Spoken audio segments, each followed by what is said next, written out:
To speak with you. My name is Eleanor Howie. I'm the CEO of a company called Valiant Lingerie, in which capacity I have the opportunity to work really closely with people who've been infected by issues like a diagnosis of breast cancer, for example, and in the future, moving forward, with people who have other functional requirements. And it's in that capacity that I've had the pleasure of meeting the next speaker, who I'm going to have a chat with today, Chloe Smith. So without further ado, I would like to take this opportunity to introduce you to your Secretary of State for Work and Pensions. Chloe, I want to take this opportunity to say huge congratulations to you on your new role. Eleanor, thank you. Thank you, Conference, I'm really excited to be with you as a brand new Cabinet member and to talk about our absolutely critical job of getting people into work. In fact, you can see one of our conference logos up there to the side of the stage. This is how central the work of my department is to our mission of going for growth.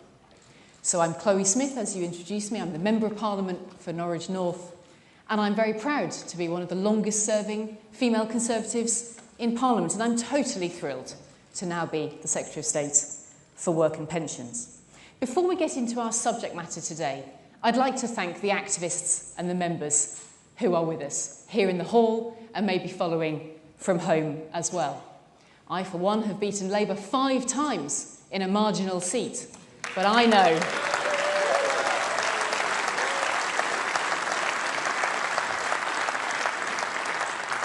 that can't be done without you. So thank you to all of our members and activists and voters and supporters. And the same is true up and down our country. Eleanor, I'd also really like to thank you for joining us today. This is your first experience of a party conference, and you are really welcome with us because you're a very inspiring person in what you've done with your business. I find that venture you've taken really inspirational, both as an entrepreneur, of course, but also in terms of what you do. And we share that experience of the impact of breast cancer, and as it's Breast Cancer Awareness Month, let's say to people who may be following us today that it is an opportunity to check for signs that might be there and to then go and get that seen to at the first opportunity. I think you also show how women can carry on with confidence from what may then follow, and I want to use my role as the Secretary of State for the Department for Work and Pensions to also help people to return to confidence and to return to work when that's right for them. Maybe they'll even consider following your steps into setting up their own small business. Thank you, Chloe. Thank you for those kind words. And we have spoken about our shared interest in empowering women to feel confident. So it's great to hear. One of the things I'd like to hear from you about is what role you see the DWP playing in tackling the challenges that face our labour markets at the moment. I think these challenges are absolutely central, Eleanor, to where we are as a country, and the DWP has a critical role to play in this. I'd like to thank my team at the DWP, and many are here in the audience. My ministers, Victoria Prentice, Alex Burghardt, Debbie Stedman-Scott, Claire Coutinho, our fantastic PPSs, David Johnson and Jerome Mayhew, and our whips, Joe Churchill and Byron Davis. Now, our focus, our mission, will be to help people to start and stay and succeed in work. And by doing that, we drive the economy. We need to help businesses fill their vacancies. Now, there may well be people in the audience here today, especially as it's business day at Party Conference, who have had direct experience of this. You may be sitting here having run your own company and thought, I need talent, I need to be able to recruit and to retain. And whilst unemployment is at its lowest rate for 50 years, which we should celebrate, vacancies are nonetheless too high. And so that limits growth, that leaves potential unfulfilled. My department will be helping to rise to that challenge. We want to help claimants into work, and we want to support those who are known as economically inactive. Now that means as many as 9 million people in our country who have not recently been looking for work. We need, as Conservatives, to focus on what people can do, not what they can't, and we will be doing that as a department. Now, we're already making changes to help people to find more hours and to earn more. That's critically important at a time when people are very anxious about the cost of living. And of course, it's also true that one part of our department's mission is to help more people into work, which in turn means that with a sustainable tax base, we are able also to make sure our public services are on a firm footing for the future. Great, thank you. We've also spoken in the past about our shared interest in business and the role of business. So perhaps you can tell me a bit about your view on that. What is the role of businesses? Of course, also absolutely instrumental in this, because of course it's businesses' own vacancies, and we want to be able to play that role to help British business to thrive. Now, how do we do that? We are supporting businesses, of course, with our plan for growth, and you've heard the Chancellor and others, and I think you have the treat of the Business Secretary coming shortly this afternoon as well. And that includes the supply side reforms and the many projects we'll be working on up and down the country to get things moving. We're also supporting businesses with their energy costs, just as we are supporting households. But we know in turn, of course, that businesses want to be able to take people on, and businesses know that that means they will have to skill people up, they will have to invest in training. I would also point out the virtuous circle between health and work, and this is something my department will be absolutely focused on doing, because work is very good for one's health, and health is critical at work, and businesses know this, I think, for their employees. So to have people start and stay and succeed in good work, British businesses will be thriving as well. Thank you. I think that leads really nicely onto something that's close to my heart and I know is an interest of yours, and that is what we can do to ensure that people who have disabilities or are facing health conditions to support them in playing an active role in the workforce. You're absolutely right about this, Ellen, and it really is a passion that we both share, and I'm absolutely sure shared also by the audience here today, and indeed also I know something that a lot of businesses are beginning to focus on, and in many cases extremely successfully. Let's not forget, of course, that actually we've seen a great milestone passed earlier this year where we surpassed a manifesto commitment. We had hoped we might see 1 million more disabled people go into jobs over 10 years. In fact, that target got smashed in just 5 years. So this shows a number of factors at work, but also is something to be very, very proud of. Now, over the past 3 years, looking a little more widely, we do see rising inactivity, driven by increasing numbers of people leaving the workforce due to health problems, and also some different choices being taken by the over 50s. We, of course, want to retain that talent. And I believe there is much more we can do to help people get the chances that they deserve, because, of course, as Conservatives, that is what we believe in. Everyone needs the chance of a good job. When I was the Minister for Disabled People, I saw, as an example, how deaf people were too often left out, too often excluded in work or in education or in wider society. And that's why I was so proud to help lead the changes represented by the British Sign Language Act. And can I also thank our interpreters who are with us all through the conference. Now, there's much more to do.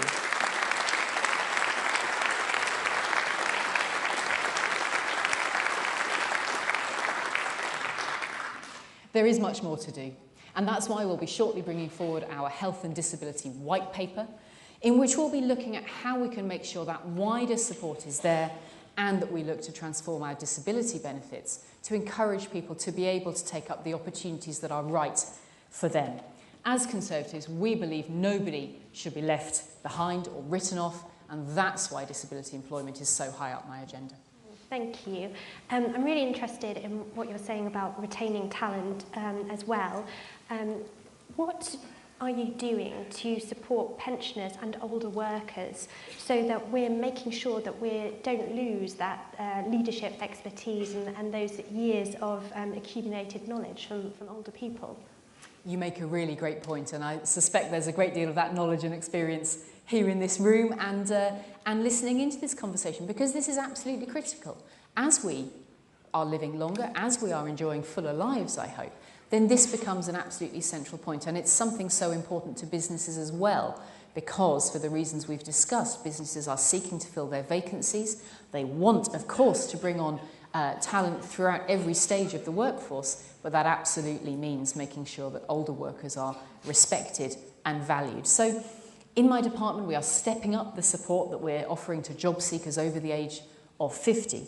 We're investing indeed an extra £22 million to help tackle joblessness in that age group. Also, we are mindful of the wider support that's needed, and so we have confirmed that pensions will again be supported by the triple lock. And I can say today that as part of continuing what we've done with our broader cost of living payments to help the pensioners, to help the disabled people, to help those on the lowest incomes, we are making the next payment in the month of November, and I know that will be welcome news to many. We do understand that these are very anxious times for people. We know that people are struggling with some of the costs that are rising, and that's why protecting the most vulnerable is a vital priority for me and to this government. Thank you.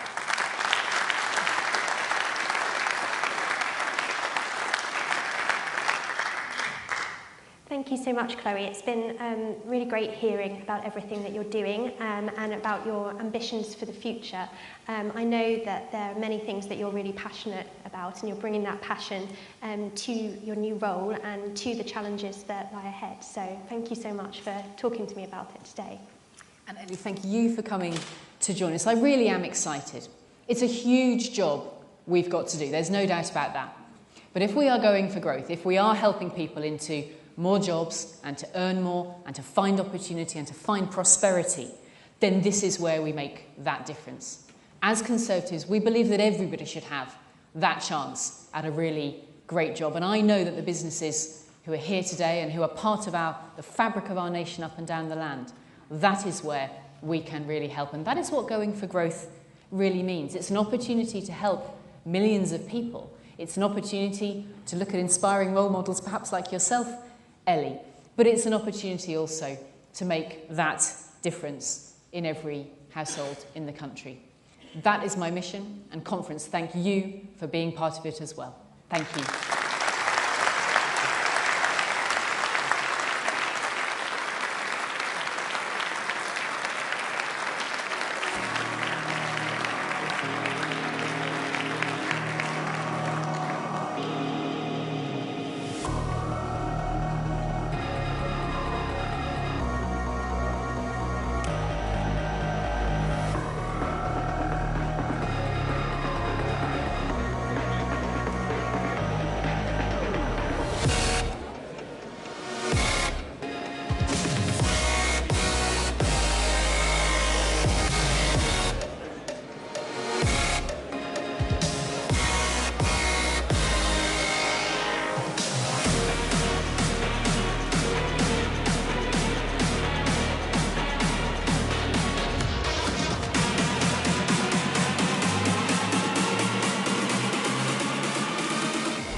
Ladies and gentlemen, please welcome the Secretary of State for Business, Energy and Industrial Strategy, Jacob Rees-Mogg.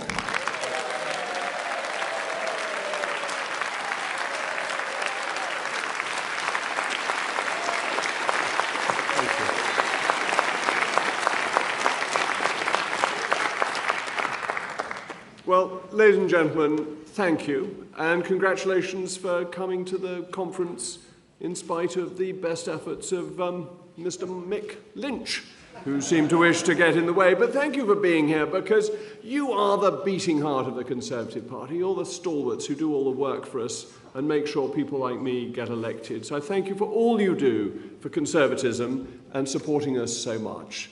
That you make it work. You make sure we have Conservative governments, and your getting here was proof of that. And some of you may think that I should be going around the trains, putting out little calling cards saying how much I look forward to seeing people back at work soon. Because actually, we have a tireless quest for productivity in this country, and we need to make sure that everybody is working efficiently, and we want them obviously to be working in their proper places of work. But also I want to thank you for giving me almost as warm a welcome as I got outside the hall. But I think that's rather marvellous. I happen to think that having a democracy where you can actually walk through the streets and people can exercise their right to peaceful protest shows the strength of our society. And if people really want to call me Tory scum, I don't mind.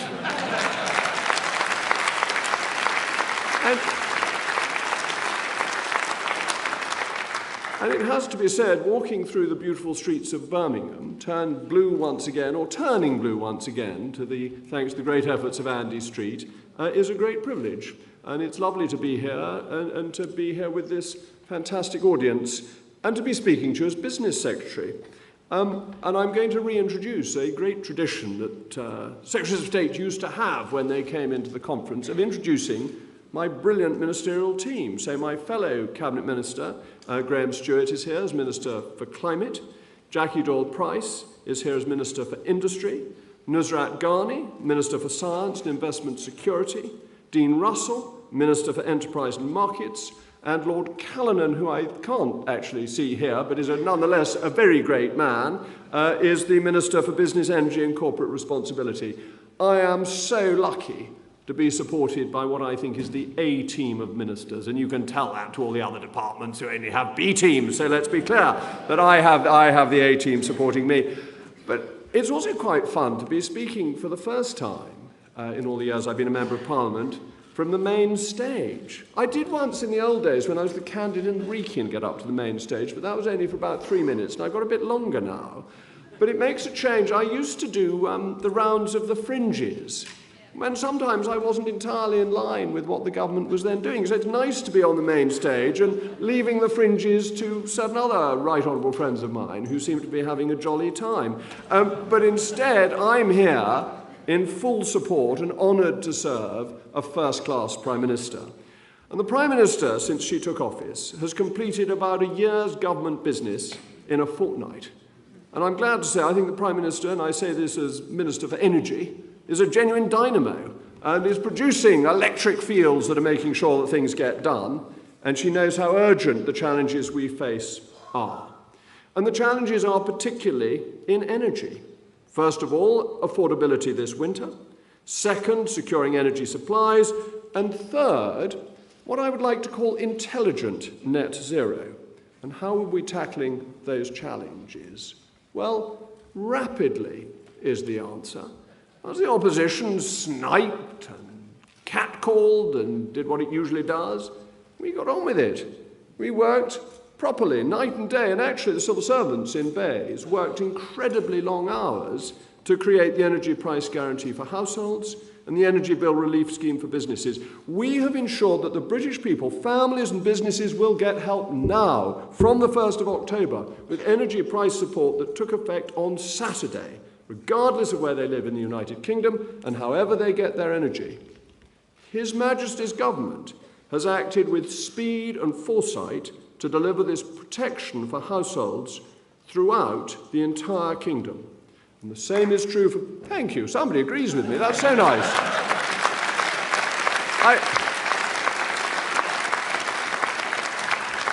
You've all been here a very long time, so the fact that one person is paying attention is a great relief. I'm very much obliged. So the same is true for businesses. We have averted a genuine economic disaster by protecting businesses, charities and public services, including schools and hospitals, particularly care homes, from catastrophic rises in their energy costs. We did this, we had to do this, because of Putin's monstrous invasion of Ukraine. It seems that his ambition is to make Ivan the Terrible look like Padre Pio. And his wicked acts are what forced up the price of gas to an extent that would have ruined almost every business and left virtually every family unable to afford their energy. I actually said to a journalist from The Sun that the only person who could have afforded an energy bill this winter would have been the proprietor of The Sun. Everyone else would have been in penury. And that's why, ladies and gentlemen, we have done what we have done, not some blunt instrument that our socialist counterparts might have used, but a well-designed, effective way of getting support to all, and a support that will decline as the energy price normalises. Now, you are proper conservatives, aren't you? You are the bluest of the blue. And there may be some of you who think it's not conservative to intervene in this way. But I would say that there was no question that we had to come to the British people's aid. We could not let people face this winter alone. This is actually fundamentally what the state is there for, to do the things for people that they cannot do for themselves. Some burdens are too great for individuals and families to bear, and these must be borne by the nation herself. These are the burdens of security, of policing, of defence. And this action is an act of defence for our people every bit as much as making munitions or tanks. And our great hero, I expect he's a great hero of all of you, scanning this hall, even before you know who I'm going to say, I'm confident that this man is a great hero of many of you. Adam Smith himself, the father of free marketeers, the paterfamilias of economic theory, put the defence of the nation above all else. He told us that the Navigation Acts, which you will all recall from your O-level history, against the Dutch, it's quite interesting, you know all those things we say about Dutch courage and so on and so forth, all come from the 17th century wars we fought against the Dutch. But he said the Navigation Acts were the wisest of all the commercial regulations of England because they stopped a then hostile nation, and just the record, we're now very friendly with the Dutch, harming Britain. Defence, Adam Smith said, was of much more importance than opulence. And what he meant by that was it was worth the short-term cost to defend Britain from national animosity. And as so often, what was true in the 18th century is true today. The war may not be on our shores, but we will defend the United Kingdom against Mr. Putin's evil. And our decisive focus.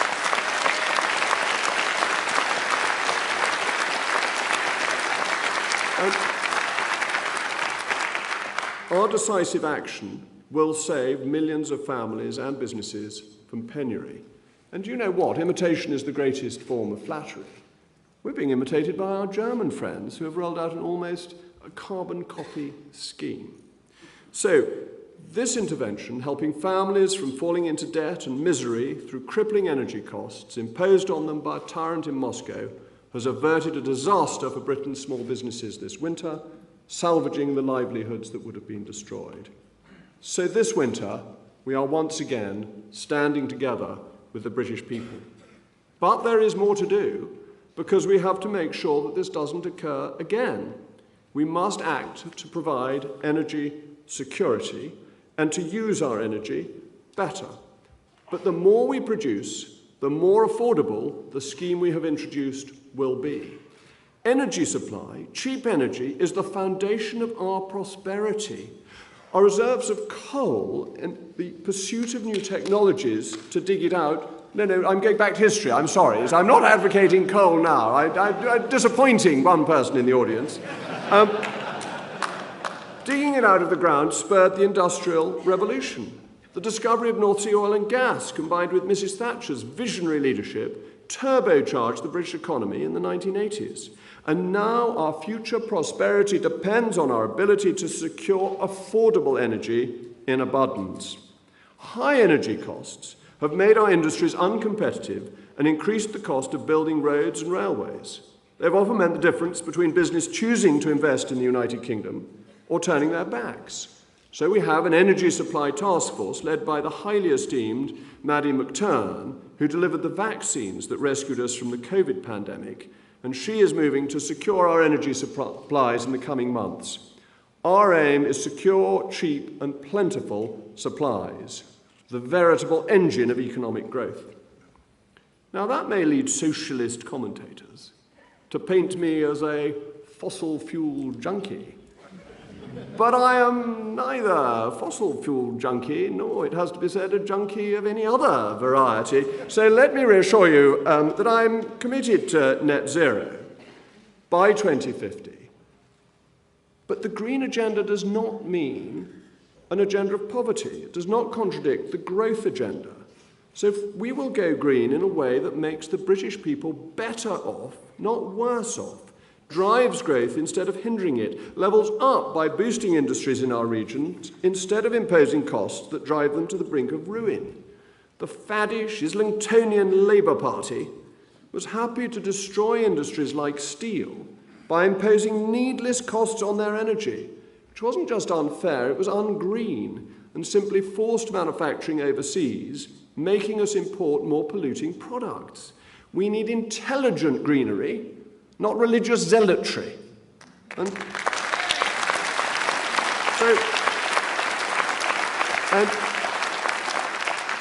as for the socialist ideas of a nationalised energy dream, that would do nothing but create shortages, rationing and intermittency. So, ladies and gentlemen, you've heard me called before, no doubt, the honourable member for the 18th century. Actually, right honourable member nowadays. I mustn't forget the promotion I was kindly given by the great Boris Johnson, who put me in Her Majesty's Privy Council. But it's not an insult to me, because the Georgians were pioneers, innovators, inventors of the power loom and the spinning jenny, the fathers of the Industrial Revolution. Think of Jethro Tull, whose seed drill transformed agriculture, the beginnings of the agricultural revolution. Now, some of you thought he was a pop star, but actually we're talking about agricultural innovation. Matthew Boulton of this great city and James Watt, who developed the steam engine that powered the Industrial Revolution. It is that spirit of progress that this government must capture, which is why we are moving full steam ahead with carbon capture and storage, expanding the world's biggest wind farm at Dogger Bank, developing hydrogen and nuclear, including modular nuclear reactors. But the most exciting may be fusion. Now, bear in mind, Isaac Newton believed in the Philosopher's Stone and thought that you could turn base metals into gold. So fusion is a great hope. It is a potential ace up our sleeve, but it'd be silly of me not to pretend that it's difficult. It offers unparalleled potential for clean power production, promising a future of inexhaustible energy that could unshackle us from hydrocarbons and make us truly self-sufficient and secure. But the technological hurdles are big. Fusion reactors must apparently sustain a temperature 10 times hotter than the sun, which, whether you use centigrade or, like me, prefer Fahrenheit, is nonetheless very hot. The containment of which requires magnets so strong that they could lift an aircraft carrier clean out of the ocean. We get one of those. That might make Mr. Putin's navy find life rather difficult. He would just pick it up with magnet. Anyway, reminds me of the, is it The Spy Who Loved Me, where Jaws gets lifted up by a magnet that picks his teeth. That wasn't in my official text, so I hope it didn't make it too difficult to translate it.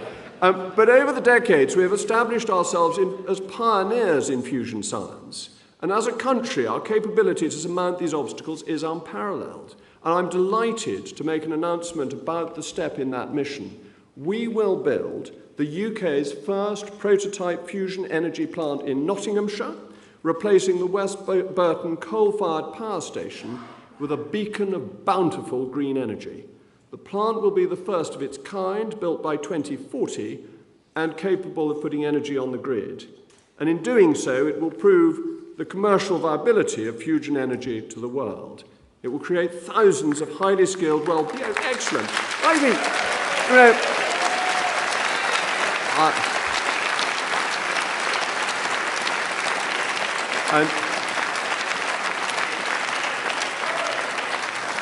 and I hope somebody will clip that as a round of applause for the good people of West Burton in Nottinghamshire for what they are managing to do for this nation. So it could be an industry worth billions of pounds to the UK economy, and position the UK to design, manufacture and export the first fleet of fusion plants, putting us in the vanguard of a market with the potential to be worth trillions of pounds a year. But in the meantime, we've got to have some energy in the meantime, and you realise we got some last week, because we got enough hot air from the Socialist Conference to keep the turbines spinning for decades to come. You are kind. And what a marvellous audience. You laugh at the most terrible jokes. I am very grateful. I have a penchant for terrible jokes. I hope there aren't too many more. But what we're talking about is environmentalism that is about prosperity, about opportunity, and not about lectures.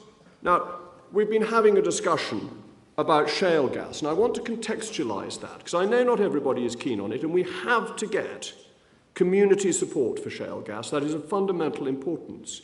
But Lord Deben wrote to my predecessor, he's the chairman of the Climate Change Committee, saying that shale gas can provide 2 to 63 grams per kilowatt hour of carbon dioxide equivalent less than from LNG being imported. What I mean, and that illustrates what I mean about intelligent net zero. It's about making decisions that reduce carbon but also make us more prosperous. Doesn't mean everything that I say is going to happen tomorrow, but it's about a program that makes sure we don't harm our industry so that we go green in ways that create rather than destroying prosperity. Because cheap energy is essential to a flourishing economy, but in a way it's the foundation of a flourishing economy. There's more to do, so that's why we are looking at supply-side reforms that go much further.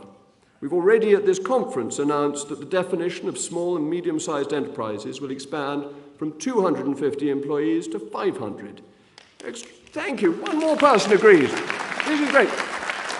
I mean, this is absolutely marvellous. It's so good. I get one person to agree, and then some of you join in. So the more of that, the better. This is what we need at a Conservative conference. And I know you've all been here for hours, probably gasping for a cup of tea. And I'm not going to detain you too much longer. But thank you to the gentleman over there who is delighted that we're going up to 500 rather than 250 employees for a small and medium-sized enterprise, extricating them from a host of regulatory burdens, including costly non-financial reporting requirements, which are simply paper shuffling. Well, in my case, not so much paper as parchment, but then I have to stop. But the structural reforms that we're about to deliver include the Brexit Freedoms Bill. The Brexit Freedoms Bill is a fantastic piece of legislation, defining constitutional piece of legislation that will remove the dead hand of EU laws from our statute book finally. There are over 2,400 EU laws that will be amended or appealed, and any EU regulation which remains will no longer apply to these SMEs of up to 500 employees, and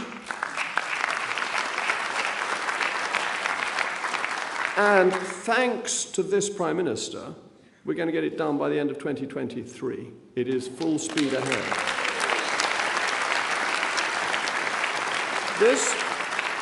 This will take more businesses out of the clutches of overbearing regulation, freeing the British economy further and making us more competitive. But we've also got to deal with strikes. We've got to keep Britain moving. Isn't that what it says somewhere up here? Yes. And we've got to keep Britain moving by making it harder to have strikes that bring the nation to a halt. So the Prime Minister promised in her campaign that we would legislate for minimum service levels for essential services to ensure that the modernisation of our economy is not held to ransom by union militancy. And bear in mind, Owen Jones came up to me today and had a go at the funders of the Tory party. The funders of the Tory party don't buy the right to have a say in the leadership, do they? And the Socialist Party, they hold the Socialist Party to ransom, these unions, and they also want to try and hold the country to ransom. So the minimum service levels will make that harder, and we will be making that bill a reality soon. And it is a great...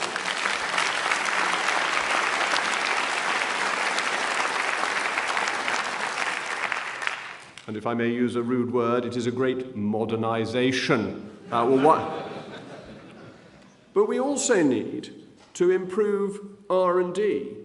My department, the department I now lead, spends billions of pounds of taxpayers' money each year on R&D, and that must be a focus for value for money and turning our innovations into inventions. We're doing that with nuclear technology, but we need to make sure that every pound spent is delivered, and I'm delighted that ARIA has such good and strong leadership and will be able to help ensure that we turn seed capital in R&D into real investment value for the nation. Ladies and gentlemen, we know these are difficult times. And historic mistakes on energy policy have led us to where we are. But it's always the Conservatives who are best at dealing with difficult situations and make us take those tough decisions that aren't necessarily immediately popular. And this doesn't matter whether it's in nuclear or in shale or in deregulation. Cheap energy and supply-side reforms will provide us with economic growth. And the pressure of difficult times is forcing us in the direction where we need to go. You, ladies and gentlemen, are so fundamental as advocates and ambassadors for that because you are the Toryest of the Tory. And you know how the country should be governed, and it's why we need your support. We, together, have a nation-defining mission to complete, and I rely on you to complete it.